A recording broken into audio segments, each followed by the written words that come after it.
Wow! Parang 5 taong ko yatang di narinig yun ah. Kapatid mo ba pala ako? Kasi parang di ko napansin yun sa 5 taong pag-iwas mo sa akin dahil lang naging boyfriend ko yung ex mo! My God, Alex. Pagkatapos ng lahat ng ginawa mo sa akin, umasa ka pang kakausapin kita.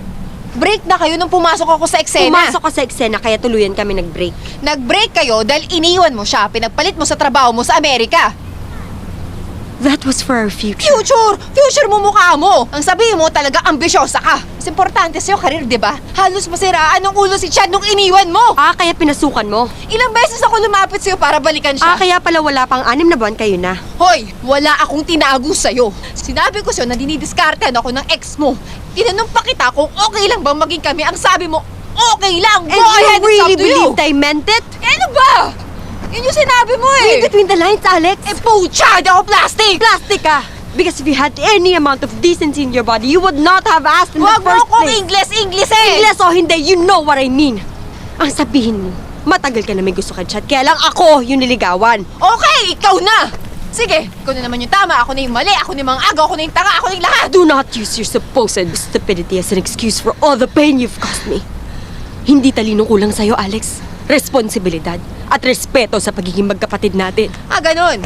Maraming mga nag-aaway about sa pag-ibig, no? Lalo na yung mga magkakapatid. Maraming mga pangyayaring mga ganyan, mga brad, no?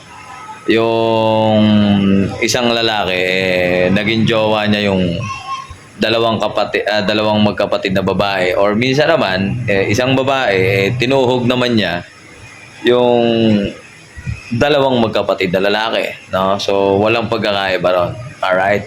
So, yon. Maraming nasisirang relasyon. Hindi lang magkarelasyon o magjowa or mag-boyfriend, girlfriend.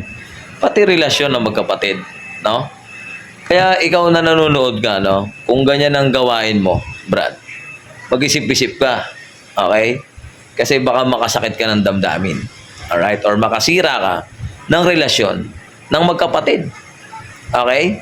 Kasi sa totoo lang, kung ayaw mo na dun sa babae, no, humanap ka, wag yung kapatid nung girlfriend mo dati. Kasi masakit yun para sa kanila. Okay? Naintindihan mo? Tingnan mo, pati ako nadamay, nagtsatsaa lang ako. Nag-away si Angel Oxin saka si Bea Alonso. Ang masakit nito, Brad, hindi ko alam kung sino pinag-aawayan nila eh. Si Chad ba yun? Hindi naman ako si Chad. Ako si Brad, no? Going back to the topic, no? Ikaw, Brad, no? Wag na wag mong gagawin yan sa babae. Yung tutuhugin mo yung magkapatid. Okay? Ang gawin mo, pinaka-the best niya, no? Ibalato mo sa akin yung kapatid na isa.